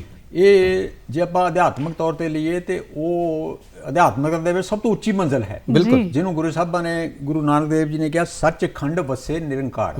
ਪਰ ਜਿਹੜਾ ਉਹਨਾਂ ਦਾ ਮਕਸਦ ਹੈ ਨਾ, ਉਹ ਉਸ ਬੇਗਮਪੁਰੇ ਦੇ ਸੰਕਲਪ ਨੂੰ ਉਹ ਸਮਾਜਿਕ ਅਵਸਥਾ 'ਚ ਬਦਲਣਾ ਚਾਹੁੰਦੇ ਆ ਜੀ। ਯਾਨੀ ਜਿਹੜੀ ਉਹਨਾਂ ਦੀ ਸਥਿਤੀ ਹੈ ਨਾ, ਦੇਖੋ ਜੇ ਆਪਾਂ ਬੇਗਮ, ਜਿੱਥੇ ਕੋਈ ਗਮ ਨਹੀਂ ਹੈ, ਕੋਈ ਚਿੰਤਾ ਨਾ ਹੋਵੇ, ਮਨੁੱਖ ਜਿਹੜਾ ਹੈ ਉਹ ਜਿੱਥੇ ਮਰਜੀ ਆ ਜਾ ਸਕੇ, ਉਹ ਬੰਦਸ਼ਾਂ ਨਾ ਹੋਣ। ਮੈਂ ਇਹਦਾ ਥੋੜਾ ਜਿਹਾ, ਕੋਈ ਭੌ ਨਹੀਂ ਉੱਥੇ, ਕੋਈ ਖੌਫ ਨਹੀਂ ਉੱਥੇ, ਉਸ ਸ਼ਹਿਰ 'ਚ ਕੋਈ ਤਾਲਾ ਨਹੀਂ। ਹਾਂ ਮੈਡਮ, ਦੇਖੋ ਉਹਨਾਂ ਨੇ ਕਿਹਾ ਬੇਗਮਪੁਰਾ ਸ਼ਹਿਰ ਕੋ ਨਾਓ, ਦੁੱਖ ਅੰਦੋ ਨਹੀਂ ਤਹੀਂ ਠਾਓ। ਉੱਥੇ ਕੋਈ ਕਿਸ ਤਰ੍ਹਾਂ ਦਾ ਦੁੱਖ ਨਹੀਂ, ਚਿੰਤਾ ਨਹੀਂ, ਨਾ ਤਸਵੀਸ ਖਿਰਾਜ ਨਾ ਮਾਲ, ਨਾ ਕੋਥੇ ਘਬਰਾਹਟ ਵਾ ਨਾ ਖਿਰਾਜ। ਖਿਰਾਜ ਹੁੰਦਾ ਮਸੂਲ, ਮਸੂਲਣਾ, ਟੈਕਸ ਤੇ ਟੈਕਸ ਤੇ ਤੇ ਖੌਫ ਨਾ ਖਤਾ ਨਾ ਤਰਸ ਜਬਾਲ। ਉੱਥੇ ਕੋਈ ਖੌਫ ਨਹੀਂ, ਡਰ ਨਹੀਂ, ਨਾ ਕੋਈ ਖਤਾ ਕਰਦਾ, ਨਾ ਕੋਈ ਗਲਤੀ ਕਰਦਾ, ਨਾ ਉੱਥੇ ਕਿਸੇ ਦੇ ਉੱਪਰ ਤਰਸ ਦੀ। ਆਪਾਂ ਕਈ ਵਾਰੀ ਆਪਾਂ ਦੇਖਦੇ ਨਾ ਦੀਨਹੀਨ ਅਵਸਥਾ, ਆਪਾਂ ਨੂੰ ਤਰਸ ਆਉਂਦਾ, ਉੱਥੇ ਤਰਸ ਦੀ ਲੋੜ ਹੀ ਨਹੀਂ ਹੈਗੀ, ਸਾਰੇ ਬਰਾਬਰ ਹਨ। ਯਾਨੀ ਇਹ ਅਵਸਥਾ ਜਿਹੜੀ ਹੈ, ਉਹ ਕਹਿੰਦੇ ਹਨ ਉਹਾਂ ਖੈਰ ਸਦਾ ਮੇਰੇ ਅਬ ਮੋਹੇ ਖੂਬ ਵਤਨ ਗਹਿ ਪਾਈ, ਕਹਿੰਦੇ ਮੈਨੂੰ ਉਹ ਵਤਨ ਪ੍ਰਾਪਤ ਹੋ ਗਿਆ। ਯਾਨੀ ਅਧਿਆਤਮਕ ਅਵਸਥਾ ਦੀ ਗੱਲ, ਇਹ ਇਸੇ ਅਵਸਥਾ ਦਾ ਜ਼ਿਕਰ ਜਿਹੜਾ ਹੈ ਉਹ ਤਥਾਗਤ ਬੁੱਧ ਨੇ ਵੀ ਕੀਤਾ ਸਦੀਆਂ ਪਹਿਲਾਂ। ਮਤਲਬ ਦੁੱਖਾਂ ਦਾ ਨਾਸ਼ ਕਰਨ ਦੀ ਗੱਲ ਕਰ ਰਹੇ ਨਾ, ਦੁੱਖਾਂ ਦਾ ਕਾਰਨ ਲੱਭੋ ਤੇ ਉਹਨਾਂ ਨੂੰ ਖਤਮ ਕਰਨ ਦੀ ਕੋਸ਼ਿਸ਼ ਕਰੋ। ਤੇ ਫਿਰ ਉਹ ਕਹਿੰਦੇ ਕਿ ਇਹ ਜੋ ਹਮ ਸਹਿਰੀ, ਲਾਸਟ ਵਿੱਚ ਕਹਿੰਦੇ ਹਨ, ਸ਼ਬਦ ਤਾਂ ਕਾਫੀ ਲੈਂਥੀ ਹੈ, ਕਹਿੰਦੇ ਜੋ ਹਮ ਸਹਿਰੀ, ਕਹਿੰਦੇ ਜਿਹੜਾ ਇਸ ਬੇਗਮਪੁਰੇ ਦਾ ਕਨਸੈਪਟ ਜਿਹੜਾ ਉਸ ਦੇ ਉੱਪਰ ਚੱਲਣ ਦੀ ਕੋਸ਼ਿਸ਼ ਕਰਦਾ, ਉਸ ਦੀ ਸਿੱਖਿਆ ਦੇ ਜੋ ਉਹ ਮੇਰਾ ਅਸਲ ਵਿੱਚ ਮੇਰਾ ਉਹ ਮਿੱਤਰ ਹੈ। ਉਹ ਕਹਿੰਦੇ ਮੇਰਾ ਮਿੱਤਰ ਕਿਸੇ ਜਾਤ ਧਰਮ ਨਾਲ ਜੁੜਿਆ ਬੰਦਾ ਨਹੀਂ ਹੈਗਾ। ਇੱਥੋਂ ਤੱਕ ਆਪਣੀ ਜਾਤ ਲਈ ਵੀ ਉਹ ਕਹਿੰਦੇ ਮੇਰੀ ਜਾਤ ਦੇ ਜਿਹੜੇ ਲੋਕ ਹਨ, ਇਹ ਨਹੀਂ ਕਿ ਉਹ ਮੇਰੇ ਮਿੱਤਰ ਹਨ, ਮੇਰੇ ਮਿੱਤਰ ਉਹ ਸਾਰੇ ਹਨ ਜਿਹੜੇ ਬੇਗਮਪੁਰੇ ਦੀ ਸਥਾਪਨਾ ਕਰਨ ਲਈ ਸਮਾਜਿਕ ਤੌਰ ਤੇ ਇਸੇ ਸੰਸਾਰ ਦੇ ਵਿੱਚ, ਜਿਹਨੂੰ ਉਹਨਾਂ ਨੇ ਕਿਹਾ, ਉਹ ਇੱਕ ਜਗ੍ਹਾ ਉਹ ਲਿਖਦੇ ਹਨ, ਜਿਹੜੀ ਉਹਨਾਂ ਦੀ ਜਿਹੜੀ ਨਵੀਂ ਖੋਜ ਹੋਈ ਨਾ ਬਾਣੀ ਦੀ, ਉਹਦੇ ਵਿੱਚ ਉਹਨੇ ਕਿਹਾ ਐਸਾ ਚਾਹੂੰ ਰਾਜਬੈ ਜਹਾਂ ਮਿਲੇ ਸਭਨ ਕੋ ਅੰਨ। ਬੇਗਮਪੁਰੇ ਦੇ ਨਾਲ ਜੁੜਿਆ ਹੈ ਕਿ ਜਿੱਥੇ ਸਾਰਿਆਂ ਨੂੰ ਅੰਨ ਮਿਲੇ, ਕਿਸੇ ਵਿਸ਼ੇਸ਼ ਦੀ ਗੱਲ ਨਹੀਂ ਕਰ ਰਹੇ, ਸਾਰੇ ਬਰਾਬਰ ਹੋਣ, ਮਿਲੇ ਸਭਨ ਕੋ ਅੰਨ। ਕਹਿੰਦੇ ਮੈਂ ਇਸ ਤਰ੍ਹਾਂ ਦਾ ਰਾਜ ਵਿਵਸਥਾ ਜਿਹੜੀ ਹੈ, ਆਰਥਿਕ ਅਵਸਥਾ ਜਿਹੜੀ ਇਸ ਤਰ੍ਹਾਂ ਦੀ ਚਾਹੁੰਦਾ, ਇਸ ਤਰ੍ਹਾਂ ਦੀ ਬਣੇ ਜਿੱਥੇ ਸਾਰੇ ਸਮਾਨ ਹੋਣ। ਫਿਰ ਦੇਖੋ ਉਹਨਾਂ ਨੇ ਅੱਗੇ ਇਹਦੇ ਨਾਲ ਅੱਗੇ ਜੁੜਿਆ ਹੋਇਆ, ਕਹਿੰਦੇ ਪਰਾਧੀਨਤਾ ਪਾਪ ਹੈ ਜਾਨ ਲਿਓਰੋ ਮੀਤ। ਪਰਾਧੀਨ ਗੁਲਾਮੀ, ਜਿਹਨੂੰ ਕਹਿੰਦੇ ਗੁਲਾਮੀ ਵਾਲਾ ਜੀਵਨ ਜਿਹੜਾ ਹੈ, ਉਹਦੇ ਵਰਗਾ ਪਾਪ ਕੋਈ ਨਹੀਂ ਹੈਗਾ, ਉਹਦੇ ਵਰਗਾ ਭਿਆਨਕ ਜੀਵਨ ਕੋਈ ਨਹੀਂ ਹੈਗਾ। ਤੇ ਪਰਾਧੀਨਤਾ ਦੇ ਵਿਰੋਧ ਦਾ ਮਤਲਬ ਕਿ ਉਹਨਾਂ ਨੇ ਸਿੱਧੇ ਤੌਰ ਤੇ ਪਰਾਧੀਨਤਾ ਦੇ ਵਿਰੋਧ ਦੇ ਵਿੱਚ ਉਹਨਾਂ ਨੇ ਇੱਕ ਜਿਹੜੀ ਵਿਚਾਰਧਾਰਾ ਦਿੱਤੀ ਹੈ, ਤੇ ਉਹ ਵਿਚਾਰਧਾਰਾ ਜਿਹੜੀ ਹੈ ਉਹ ਤਾਂ ਸਥਾਪਿਤ ਹੋ ਸਕਦੀ ਹੈ ਜੇ ਅਸੀਂ ਬੇਗਮਪੁਰੇ ਦੇ ਸੰਕਲਪ ਨੂੰ ਲੈ ਕੇ ਆਪਣੇ ਜੀਵਨ ਦੇ ਵਿੱਚ ਉਸ ਨੂੰ ਆਪਣਾ ਜੀਵਨ ਪਰਿਵਰਤਿਤ ਕਰੀਏ, ਇਸ ਦੇ ਸਮਾਜਿਕ ਵਿਵਸਥਾ ਜਿਹੜੀ ਹੈ ਉਸ ਨੂੰ ਵੀ ਬਦਲਣ ਦੀ ਕੋਸ਼ਿਸ਼ ਕਰੀਏ। ਉਹ ਬੇਗਮਪੁਰਾ ਹੈ। ਉਸੇ ਗੁਰੂ ਸਾਹਿਬਾਂ ਨੇ ਮਤਲਬ ਜੇ ਉਹ ਸੱਚਖੰਡ ਦੀ ਵਿਆਖਿਆ, ਉਹਨਾਂ ਦਾ ਮਕਸਦ ਸਿਰਫ ਉਸ ਦਾ ਵਰਣਨ ਕਰਨਾ ਨਹੀਂ ਹੈ ਜਾਂ ਬੇਗਮਪੁਰੇ ਦੀ ਜੇ ਗੱਲ ਕਰਦੇ ਹਨ ਸਿਰਫ ਉਸ ਅਵਸਥਾ ਦਾ ਬਿਆਨ ਕਰਨਾ ਉਹਨਾਂ ਦਾ ਮਕਸਦ ਨਹੀਂ ਹੈ। ਇਹ ਠੀਕ ਹੈ, ਪ੍ਰੇਰਿਤ ਕਰਦੇ ਹਨ ਸਾਨੂੰ, ਮਤਲਬ ਜੀਵਾਂ ਨੂੰ, ਮਨੁੱਖਾਂ ਨੂੰ, ਲੋਕਾਂ ਨੂੰ ਕਿ ਆਓ ਆਪਾਂ ਬੇਗਮਪੁਰਾ ਸਥਾਪਿਤ ਕਰੀਏ, ਆਪਾਂ ਸੱਚਖੰਡ ਦੇ ਵਾਸੀ ਬਣੀਏ, ਜਿੱਥੇ ਕਿਤੇ ਝੂਠ ਨਾ ਹੋਵੇ, ਫਰੇਬ ਨਾ ਹੋਵੇ, ਠੱਗੀ ਨਾ ਹੋਵੇ, ਧੋਖਾ ਨਾ ਹੋਵੇ, ਬੇਈਮਾਨੀ ਨਾ ਹੋਵੇ, ਕਰਪਸ਼ਨ ਨਾ ਹੋਵੇ, ਜਿੱਥੇ ਸੱਚ ਹੀ ਹੋਵੇ, ਜਿੱਥੇ ਬੇਗਮ ਉੱਥੇ ਹੀ ਬੰਦਾ ਗਮ ਰਹਿਤ ਹੋ ਸਕਦਾ, ਉਹੀ ਸੱਚਖੰਡ ਹੈ। ਉੱਥੇ ਸਾਨੂੰ ਕੋਈ ਫਿਕਰ ਫਾਕਾ ਨਹੀਂ ਹੋਣਾ, ਉੱਥੇ ਫਿਕਰਾਂ ਤੋਂ ਮਤਲਬ ਫਿਕਰ ਖਤਮ ਹੋ ਜਾਂਦੇ ਹਨ। ਇਸ ਤਰ੍ਹਾਂ ਉਹਨਾਂ ਨੇ ਜਿਹੜੇ ਬੇਗਮਪੁਰੇ ਦੀ ਉਹ ਗੱਲ ਭਾਵੇਂ ਅਧਿਆਤਮਕ ਅਵਸਥਾ ਦੀ ਗੱਲ ਹੈ, ਪਰ ਉਸ ਅਵਸਥਾ ਨੂੰ ਉਹਨਾਂ ਦਾ ਪੂਰਾ ਜੀਵਨ ਜਿਹੜਾ ਹੈ, ਮਹਾਂਪੁਰਸ਼ਾਂ ਦਾ ਜੀਵਨ ਜਿਹੜਾ ਹੈ, ਉਹ ਇਸ ਸਮਾਜ ਨੂੰ ਬਦਲ ਕੇ ਵਧੀਆ ਸੁਚੱਜਾ ਸਮਾਜ ਬਣਾਉਣ ਦੇ ਵਿੱਚ ਉਹਨਾਂ ਦਾ ਪੂਰਾ ਜਿਹੜਾ ਜੀਵਨ ਉਹਨਾਂ ਨੇ ਅਰਪਣ ਕੀਤਾ ਹੋਇਆ ਹੈ। ਜੀ ਜੀ ਜੀ ਕਈ ਵਿਧਾ ਮਿਲਦੀਆਂ ਨੇ ਸਾਨੂੰ, ਕਈ ਸਾਖੀਆਂ ਨੇ ਉਹਨਾਂ ਦੇ ਜੀਵਨ ਬਿਰਤਾਂਤ ਨੂੰ ਲੈ ਕੇ, ਜਿਹਦੇ ਵਿੱਚ ਮਨ ਚੰਗਾ ਕਠੌਤੀ ਮੈਂ ਗੰਗਾ, ਕਿ ਉਹ ਅਵਸਥਾ ਕਿ ਜੇ ਤੁਸੀਂ ਅੰਦਰੋਂ ਪਵਿੱਤਰ ਹੋ, ਤੁਸੀਂ ਅੰਦਰੋਂ ਉਸ ਪਰਮਾਤਮਾ ਨਾਲ ਜੁੜ ਗਏ ਹੋ, ਤੁਹਾਡੇ ਸਾਹਮਣੇ ਹੈ ਪਰਮਾਤਮਾ। ਹਾਂ ਮੈਡਮ, ਦੇਖੋ ਇਹ ਇੱਕ ਬੜਾ ਵਧੀਆ ਮੁਹਾਵਰਾ ਜਿਹੀ ਪ੍ਰਚਲਿਤ ਉੱਥੋਂ ਹੀ ਹੋਇਆ, ਮਨ ਚੰਗਾ ਤੇ ਕਠੌਤੀ ਗੰਗਾ। ਦੇਖੋ ਗੰਗਾ ਸਦੀਆਂ ਤੋਂ ਆਪਣਾ ਮਤਲਬ ਇੱਕ ਪਵਿੱਤਰ ਨਦੀ ਰਹੀ ਹੈ, ਤੇ ਉਹ ਪਵਿੱਤਰ ਜਲ ਹੈ, ਅਸੀਂ ਮੰਨਦੇ ਹਾਂ ਗੰਗਾ ਦਾ।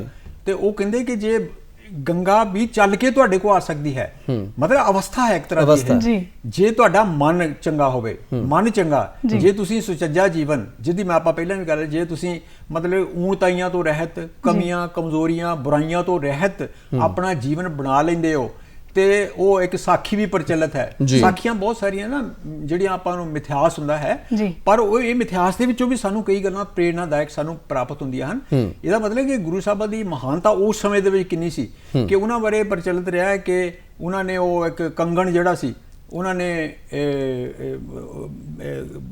ਨੇ ਇੱਕ ਦਮੜੀ ਭੇਂਟ ਕੀਤੀ, ਮਤਲਬ ਸਾਖੀ ਹੈ ਇਹ, ਦਮੜੀ ਭੇਂਟ ਕੀਤੀ ਕਿਸੇ ਪੰਡਤ ਦੇ ਰਾਹੀਂ, ਤੇ ਗੰਗਾ ਨੇ ਕਹਿੰਦੇ ਆਪ ਹੱਥ ਕੱਢ ਕੇ ਉਹ ਦਮੜੀ ਲਈ। ਭਾਵੇਂ ਮਿਥਿਹਾਸ ਹੈ, ਪਰ ਇਹ ਵਿਸ਼ੇਸ਼ਤਾ ਪ੍ਰਗਟ ਕਰਦੀ ਹੈ ਜੇ ਮਨੁੱਖ ਦੇ ਮਨ ਦੇ ਵਿੱਚ ਚੰਗਿਆਈ ਹੋਵੇ। ਤੇ ਕਹਿੰਦੇ ਫਿਰ ਉਹਨਾਂ ਨੇ ਇੱਕ ਕੰਗਣ ਦਿੱਤਾ ਉਹਨਾਂ ਦੇ, ਤੇ ਉਹ ਜਿਹੜਾ ਕੰਗਣ ਗੁਰੂ ਸਾਹਿਬ ਨੂੰ ਸੌਂਪਣ ਦੇ ਲਈ ਦਿੱਤਾ। ਯਾਨੀ ਜੇ ਤੁਹਾਡਾ ਜੀਵਨ ਉੱਚਾ ਤੇ ਸੁੱਚਾ ਹੈ, ਜੇ ਤੁਸੀਂ ਚਰਿੱਤਰਵਾਨ ਹੋ, ਉੱਚੀਆਂ ਸੁੱਚੀਆਂ ਕਦਰਾਂ ਕੀਮਤਾਂ ਜੇ ਤੁਸੀਂ ਜ਼ਿੰਦਗੀ ਵਿੱਚ ਧਾਰਨ ਕੀਤੀਆਂ ਹੋਈਆਂ ਹਨ, ਤੇ ਗੰਗਾ ਵੀ ਤੇ ਪਰਮਾਤਮਾ ਵੀ ਖੁਦ ਚੱਲ ਕੇ ਤੁਹਾਡੇ ਇੱਕ ਜਗ੍ਹਾ ਉਹ ਕਹਿੰਦੇ ਹਨ ਕਿ ਜੋ ਤੁਮ ਬਾਂਧੇ ਮੋਹ ਫਾਸ, ਹਮ ਪ੍ਰੇਮ ਬੰਧਨ ਤੁਮ ਬਾਂਧੇ। ਬਿਲਕੁਲ ਕਿੱਡੀ ਵੱਡੀ ਗੱਲ ਹੈ, ਬਹੁਤ ਵੱਡੀ ਗੱਲ ਹੈ। ਕਹਿੰਦੇ ਠੀਕ ਹੈ, ਸਾਨੂੰ ਤੂੰ ਮੋਹ ਮਾਇਆ 'ਚ ਲਿਪਟਾ ਦਿੱਤਾ, ਬੰਨ ਦਿੱਤਾ, ਪਰ ਕਹਿੰਦੇ ਮੈਂ ਵੀ ਆਪਣੇ ਪ੍ਰੇਮ ਦੇ ਨਾਲ ਤੈਨੂੰ ਫਸਾ ਲਿਆ। ਕਹਿੰਦੇ ਆਪਣੇ ਛੁੱਟਣ ਕੋ ਯਤਨ ਕਰੇ, ਹਮ ਛੂਟੇ ਤੁਮ ਰਾਂਦੇ।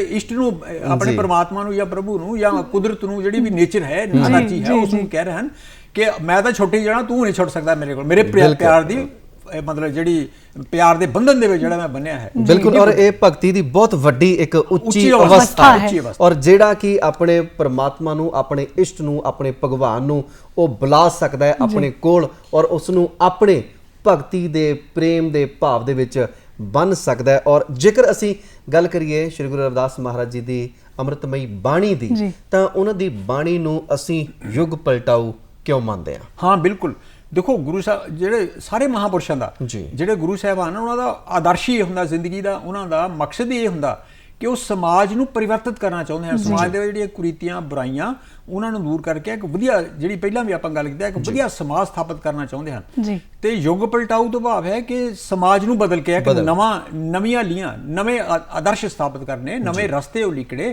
ਤੇ ਗੁਰੂ ਸਾਹਿਬਾਂ ਨੇ ਨਵੇਂ ਰਸਤੇ ਉਲੀਕਣ ਦਾ ਉਹਨਾਂ ਨੇ ਯਤਨ ਕੀਤਾ ਹੈ। ਉਹਨਾਂ ਨੇ ਜਾਤ ਪਾਤ ਦਾ ਵਿਰੋਧ ਕਰਕੇ ਸਾਰਿਆਂ ਨੂੰ, ਚਾਹੇ ਕੋਈ ਹਿੰਦੂ ਹੈ, ਚਾਹੇ ਕੋਈ ਮੁਸਲਮਾਨ ਹੈ, ਚਾਹੇ ਉਹ ਕਿਸੇ ਸੋ ਕਾਲਡ ਜਿਹੜੀ ਅਖੌਤੀ ਤੌਰ ਤੇ ਉੱਚਤਮ ਵਰਗ ਦੇ ਨਾਲ ਸੰਬੰਧਿਤ ਹੈ, ਚਾਹੇ ਉਹ ਸੋ ਕਾਲਡ ਨਿਮਨ ਵਰਗ ਦੇ ਨਾਲ ਸੰਬੰਧਿਤ ਹੈ, ਤੇ ਉਹ ਸਾਰੇ ਉਹਨਾਂ ਨੂੰ ਇੱਕ ਸਮਾਨ ਧਰਾਤਲ ਤੇ ਲਿਆਉਣਾ ਚਾਹੁੰਦੇ ਹਨ।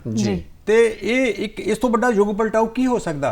ਤੇ ਉਹਨਾਂ ਨੇ ਜਿਹੜੀਆਂ ਕੁਰੀਤੀਆਂ ਬੁਰਾਈਆਂ, ਫੋਕਟ ਧਰਮਾਂ, ਬਾਹਰਮੁਖੀ ਕਰਮ ਕਾਂਡਾਂ ਦਾ ਖੰਡਨ ਕਰਕੇ ਉਹ ਇੱਕ ਅਜਿਹਾ ਨਿਰੋਆ ਸਮਾਜ ਸਥਾਪਿਤ ਕਰਨ ਦਾ ਉਹ ਦੇ ਖਾਹਿਸ਼ਮੰਦ ਹਨ, ਜਿਹਦੇ ਵਿੱਚ ਸਾਰੇ ਬਰਾਬਰ ਹਨ, ਜਿਹਦੇ ਵਿੱਚ ਹਰ ਇੱਕ ਨੂੰ ਆਜ਼ਾਦੀ ਹੋਵੇ, ਜਿਹਦੇ ਵਿੱਚ ਜੇ ਆਪਾਂ ਸਾਰੇ ਬਰਾਬਰ ਹੋਵਾਂਗੇ, ਸਮਾਨ ਹੋਵਾਂਗੇ, ਸਾਡੇ ਵਿੱਚ ਭਾਈਚਾਰਾ ਵੀ ਸਥਾਪਿਤ ਹੋਏਗਾ। ਅਸੀਂ ਮਤਲਬ ਹੁਣ ਅਸੀਂ ਝੂਠ ਦਾ ਸਹਾਰਾ ਲੈ ਰਹੇ ਆ, ਉਹ ਮਾਇਆ ਦੇ ਪਿੱਛੇ ਦੌੜੇ ਲੱਗੇ। ਉਹਨਾਂ ਨੇ ਇੱਕ ਬੜਾ ਵਧੀਆ ਉਹਨਾਂ ਦਾ ਦੱਸਿਆ ਕਿ ਮਾਟੀ ਕਾ ਪੁੱਤਰਾ ਕੈਸੇ ਨਚਤ ਹੈ। ਕਹਿੰਦੇ ਦੇਖੋ, ਕਹਿੰਦੇ ਮਾਟੀ ਕਾ ਪੁੱਤਰਾ ਇਨਸਾਨ ਨੂੰ ਕਿਹਾ, ਯਾਨੀ ਉਹ ਕਹਿੰਦਾ ਤੂੰ ਮਿੱਟੀ ਤੋਂ ਖਤਮ ਹੋ ਜਾਣਾ, ਤੂੰ ਫਿਰ ਵੀ ਕਹਿੰਦੇ ਹਾਂ ਦੇਖੇ ਸੁਨੇ ਬੋਲੇ ਦੌੜਿਓ ਫਿਰਤ ਹੈ। ਕਹਿੰਦੇ ਜਬ ਕਛ ਪਾਵੇ, ਜਬ ਕਛੂ ਪਾਵੇ तब गर्भ करता है माया गई तब रोबन लगता है। मतलब ਮਨੁੱਖ ਦੀ ਅਵਸਥਾ ਨੂੰ ਬਿਆਨ ਕਰਦੇ, ਉਹ ਇਸ ਅਵਸਥਾ ਨੂੰ ਪਰਿਵਰਤਿਤ ਕਰਨਾ ਚਾਹੁੰਦੇ ਹਨ। ਬਿਲਕੁਲ ਜੀ, ਬਿਲਕੁਲ। ਔਰ ਜਿੱਥੇ ਕੋਈ ਰੋਣਾ ਨਹੀਂ, ਜਿੱਥੇ ਕੋਈ ਗਮ ਨਹੀਂ, ਜਿੱਥੇ ਕੋਈ ਖਦਸ਼ਾ ਨਹੀਂ ਕਿਸੇ ਚੀਜ਼ ਦੇ ਗਵਾਚਣ ਦਾ, ਹਾਂ, ਸੰਤੁਸ਼ਟੀ, ਸਬਰ, ਸੰਤੋਖ ਦੀ ਭਾਵਨਾ ਜਿਹੜੀ ਪੈਦਾ ਹੋਵੇ। ਜੀ ਕੌਲ ਸਾਹਿਬ, ਉਹਨਾਂ ਦਾ ਮਾਨਵਤਾ ਨੂੰ ਸੱਚਾ ਸੁਨੇਹਾ ਸ਼ੁਰੂ ਤੋਂ ਲੈ ਕੇ ਅੰਤ ਤੱਕ ਅਸੀਂ ਉਹਨਾਂ ਦੇ ਪ੍ਰੇਰਨਾਮਈ ਜੀਵਨ ਦੀਆਂ ਬਹੁਤ ਸਾਰੀਆਂ ਗੱਲਾਂ ਕੀਤੀਆਂ। ਇੱਕ ਆਦਰਸ਼ਕ ਜੀਵਨ ਉਹਨਾਂ ਨੇ ਖੁਦ ਵੀ ਜੀਵਿਆ ਤੇ ਬਾਕੀਆਂ ਨੂੰ ਵੀ ਸੁਨੇਹਾ ਦਿੱਤਾ। ਸੋ ਇੱਕ ਸੁਨੇਹਾ ਜਿਹੜਾ ਸੱਚੀ ਮਾਨਵਤਾ ਦੇ ਲਈ। ਦੇਖੋ ਮੈਡਮ, ਉਹਨਾਂ ਦਾ ਸਭ ਤੋਂ ਵੱਡਾ ਸੁਨੇਹਾ ਤੇ ਇਹੀ ਹੈ, ਉਹਨਾਂ ਦਾ ਜੀਵਨ ਹੀ ਸੁਨੇਹਾ ਹੈ। ਜਿਹੜੀ ਜੀਵਨ ਜਾਂਚ, ਮੈਂ ਪਹਿਲਾਂ ਸ਼ੁਰੂ 'ਚ ਆਪਾਂ ਗੱਲ ਕੀਤੀ ਕਿ ਉਹਨਾਂ ਦਾ ਜਿਹੜਾ ਉਹਨਾਂ ਦਾ ਸਾਰਾ ਫਲਸਫਾ ਹੈ, ਚਿੰਤਨ ਹੈ, ਉਹ ਲਾਈਫ ਮੈਨੇਜਮੈਂਟ ਹੈ, ਜੀਵਨ ਜਾਂਚ ਜਿਹੜਾ ਸਿਖਾਉਣ ਦਾ ਹੈ। ਤੇ ਜੀਵਨ ਜਾਂਚ ਇਹੀ ਹੈ ਕਿ ਅੱਜ ਮਤਲਬ ਅੱਜ ਜਦੋਂ ਆਪਾਂ ਦੇਖੋ ਉਹਨਾਂ ਦਾ ਜ਼ਿਕਰ ਕਰ ਰਹੇ ਆ, ਅੱਜ ਮਤਲਬ 644 ਸਾਲ ਬਾਅਦ ਵੀ ਕਿਉਂ ਕਰ ਰਹੇ ਆ?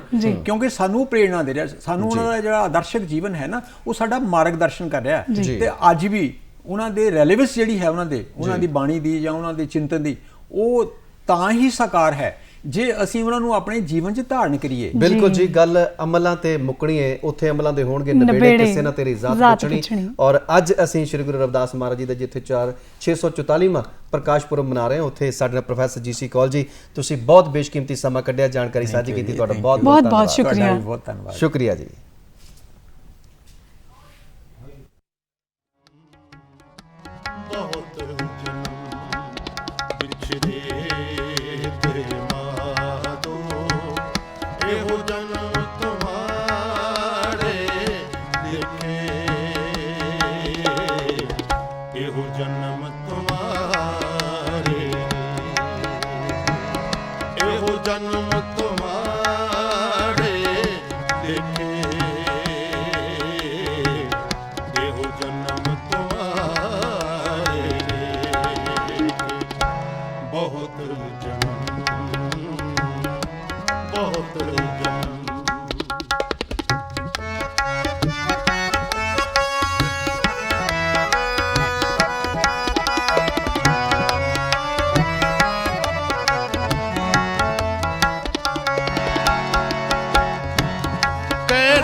ਇਹੋ ਜਨਮ ਦੁਆਰੇ ਲਿਖੇ ਇਹੋ ਜਨਮ ਤੁਮਾਰੇ ਲਿਖੇ ਬਹੁਤ ਜਨਮ ਬਹੁਤ ਜਨਮ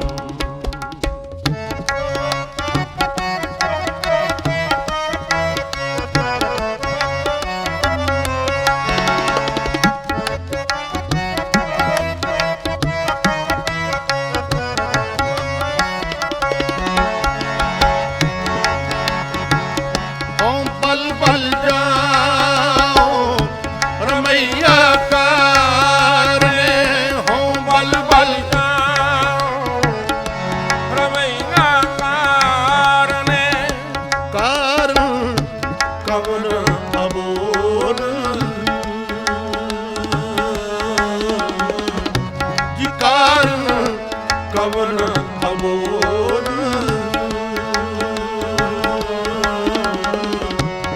ਕਾਰਨ ਕਵਨ ਅਬੋਲ ਬਹੁਤ ਜਨਮ ਬਹੁਤ ਜਨਮ ਵਿਛੜੇ ਤੇ ਬਾਦੋ ਇਹੋ ਜਨਮ ਤੁਮਾਰੇ ਲਿਖੇ ਇਹੋ ਜਨਮ ਤੁਮਾਰੇ ਇਹੋ ਜਨਮ ਤੁਮਾਰੇ ਲਿਖੇ